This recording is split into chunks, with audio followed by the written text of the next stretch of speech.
Today marks my 6th video in this monthly EX Dividend series, and that means that after this one we would have covered half a year, and after today we would have spoke about 50 different EX Dividend dates. Now I know these ones are a bit different to my normal stock analysis videos or my investing for beginners series, but I do still hope that you find value in these. And I guess if you like dividend paying companies or you're a dividend investor, then these will be right up your street. But saying that, I am actually going to mix things up a bit going forward. I'm going to be putting out 2 separate videos. They'll both be coming out about the same time. One will be for UK ex dividend stocks in the Ftse100, and one will be S&P500, so US ex dividend stocks. So the same as now, but I'm just going to separate the two. So hopefully that'll be more helpful to you, especially if you only invest into UK stocks or US stocks.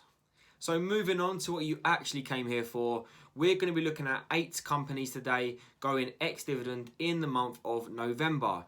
And for the last time, this is going to be a mixture of the S&P 500 and the Ftse100. So as always, if you can hit a like on this video, that is of course greatly appreciated. And if you haven't already, please subscribe to my channel. So let's get into it. So the first stock up here is in the S&P 500, and that is Intel. If you are interested in the stock market or you like following stocks, etc., you have probably heard of Intel because they have had an absolute stinker of a year. They are going ex-dividend on the 5th of November and will be paying out on the 1st of December. And the dividend yield isn't too bad actually, it's 2.89%. And if we have a look at their share price graph here, well, when I say it's had a bad year, look at this. Obviously, most stocks have, to be honest. A lot of have recovered, but we had the original crash in March time. Then we recovered pretty good, almost back to, well, not far off where we was. And then we had another crash, and then we started seeing a slow recovery. And then again, we've had another crash. They can't catch a break. This is the latest one just the other day, 21st of October here, $54, all the way down to its current share price of 44.31. It has had a tough time. Nevertheless, according to analysts, it is actually undervalued by 38% at this price, which is pretty good.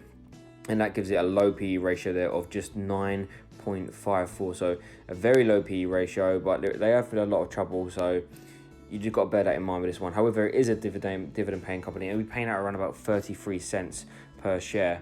And if we just quickly have a look at its figures here, profit margin, it is making a profit, quite a nice profit there as well, 29.25%.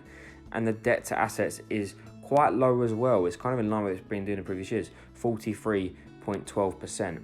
And debt to equity is 49%. So it's pretty good. And the payout ratio for the dividend is 25%. So it has been increasing the dividend and growing for the past 10 years as well. So it is a strong dividend payer. They just can't catch a break at the moment, but what they have kept recovering from each of these crashes. So, you know, it is looking promising again, and you could be getting this at a really cheap price here. Up next, the second company is Pfizer. The ticker symbol PFE. Pfizer is going ex-dividend on the 5th of November as well, and it will also be paying out on the 1st of December. It's got quite a nice dividend yield there as well of 3.98%. So that's a good dividend yield. Works out around about 38 cents per share. If we look at its current share price, it is at $35.48. And if we go for its 1 year graph, it has it recovered from the big drop off. It's not been doing too bad. Pfizer is a big biopharmaceutical company which is involved in the developing and manufacturing and selling of healthcare products worldwide. So it's a very well-known company, solid place within the S&P 500. And at this share price, it is considered undervalued by 39.6%. And we look at the PE ratio, 15.96. That is lower than the industry and the market. So the PE is quite good. The share price, according to analysts, is undervalued as well. They have a future return on equity, according to analysts, in the next 1 to 3 years of 24.4%. Profit margin of 31.45%. So it is in a quite a nice profitable position. Like I said, this is a pharmaceutical company. So if you're making a nice profit like that, that is pretty good. And a debt to assets there of 62%, which isn't too bad, but a debt to equity of 98%. So that is slightly high. But once again, they are making a big profit. The yield is 58% payout ratio. So a 58% payout ratio there, that's quite good. For 3.98%, this is a strong dividend payer.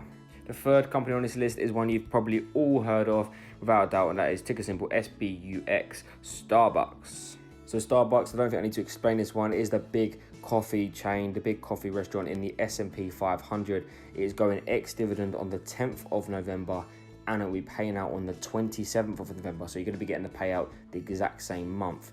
And it's got a dividend yield of 2%.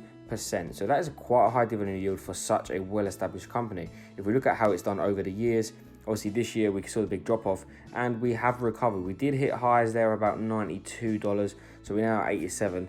So it's not too bad. The earnings come out the other day as well, and they were pretty good earnings. We look at its maximum share price graph here. It's just been growing and growing very nicely and very steadily, and it's paying a nice dividend as well.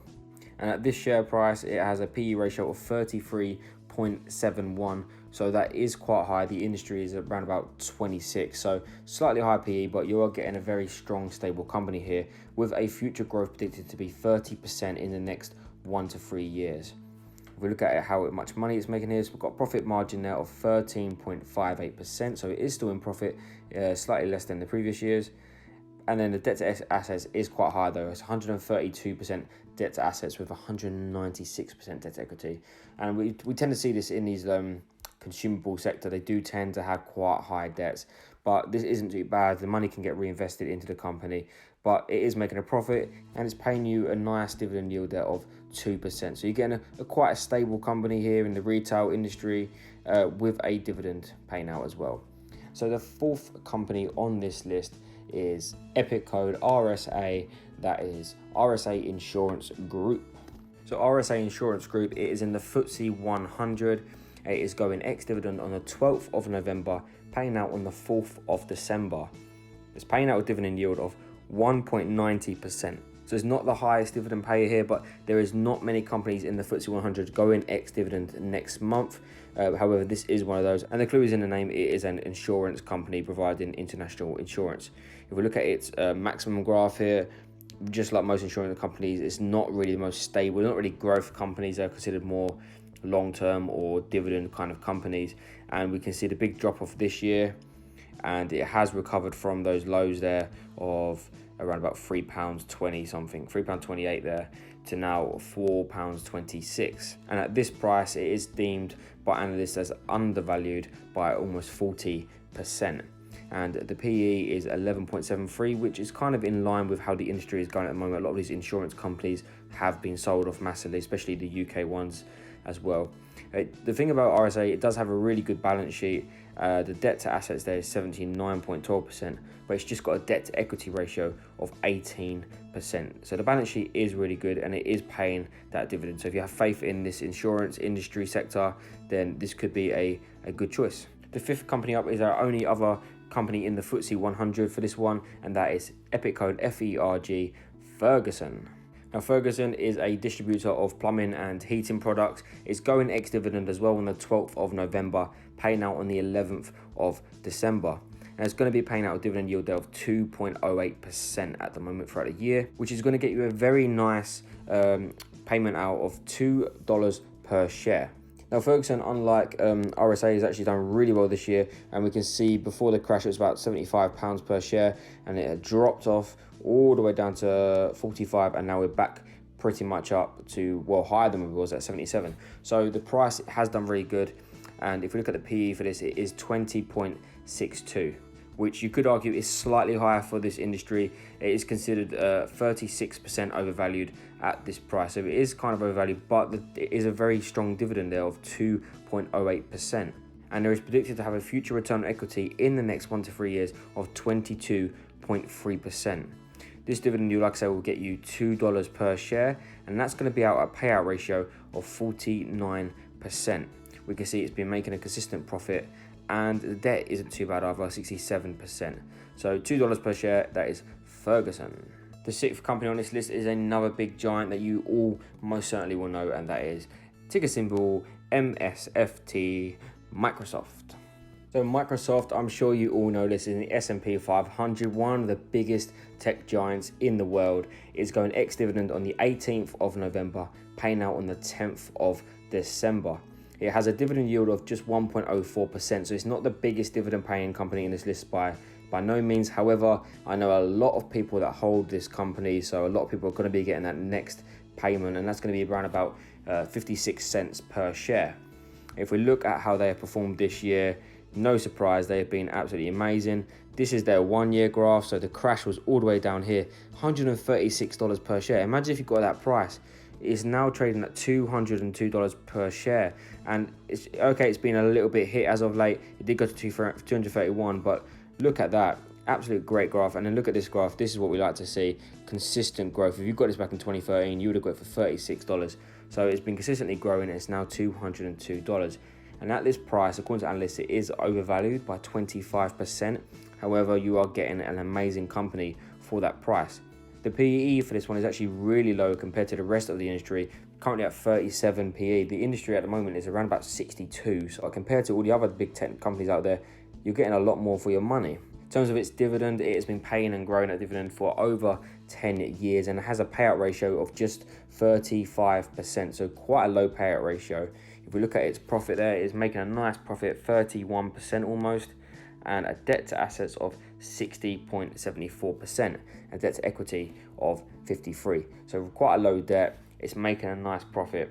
It's paying out that dividend yield of just 1.04%, and that is going ex-dividend on the 18th of November. My seventh company on this list is another very popular one that a lot of people will probably hold, and that is ticker symbol MCD, McDonald's. And once again, another popular company here. I don't need to explain too much about this. McDonald's is a huge restaurant chain. Not only that, they have a lot of real estate, and they're going ex-dividend on the 30th of November, paying out on the 15th of December. They're paying out a nice dividend yield of 2.26%, which is going to get you around about $1.29 per share. Now, McDonald's, once again, has had very nice growth. It has recovered and gone on beyond where it was pre-crash. If we look at its maximum graph, slowly but surely it has been growing and growing. You see the odd slight dip, but overall, this is quite a nice looking share price right here, $213. According to analysts, so this is overvalued by 36%. McDonald's is generally a kind of a growth company in terms of, stable growth anyway, but not only that, it is a dividend paying company, so you're kind of getting a bit of the best of both worlds. And it is predicted to have a future growth of 15% in the next 1 to 3 years, so that's not the highest, but it's also not the worst. This is quite a low volatile company in terms of its share price action. If we look at how it's been doing here, it's got a profit margin of 28%, so that is good to see. And once again, it's in the same sort of restaurant and consumable sector, so it's 117% debt, so quite a high debt, and a debt to equity ridiculously high of 409%. It has been growing and increasing its dividend in the last 10 years plus, and it's got a payout ratio of 77%. So it's quite a high payout ratio, but nevertheless, there is still room for maneuver on that. And like I say, that's going ex-dividend on the 30th of November. So the last company on this list, we've got a lot of popular companies in this one today, and this one is no different. Ticker symbol KO, Coca-Cola. So Coca-Cola is renowned for being a very good dividend payer. It's going ex-dividend on the 30th of November as well, also paying out on the 15th of December, and that's got a dividend yield of 3.25%, a very nice dividend yield. Very similar to McDonald's, this has just had really nice growth over the years. Slowly but surely, it has been growing and growing. It's quite a consistent company. You're never going to see this fluctuate too much. Extremely low volatility. Currently a price of $48 per share. It did drop to 37, so it's not even dropped too much, and we're only down about 10% from where we was a year ago at this moment in time. And this valuation is pretty much in line with where it should be in terms of its fair value according to analysts. Its PE ratio, it was 23.16, which is a pretty good PE ratio compared to the industry of 31. This is predicted to have a future return on equity in the next 1 to 3 years of 51.6%, which is very good. And its profit margin there is making a nice profit, 23.94%, with a debt there of 78%, which is quite low, like I said, for this industry there, 78%. The debt to equity, on the other hand, is 260%. So that is what I kind of expected for a company like this. It has been growing and increasing that dividend for over 10 years and beyond. The payout ratio is quite high though, 84%, but at the end of the day, the solid company with a 3.25% dividend yield. So that's just 8 companies there going ex-dividend in the month of November. And as always, there are many, many more. I've just covered 8 of the more popular ones. And I'm not a financial advisor, so if you are planning on investing into any of those companies, it's important you always do your own research first. And as I mentioned at the start of this video, this is my last one combining the FTSE and the S&P. Going forward, there are going to be 2 separate videos with the UK Ftse 100 and the US S&P 500. So if that's something that you're interested in and you want to get those ExDividend updates as well, please hit the like and subscribe to my channel for those future updates. Thanks for watching, and until next time.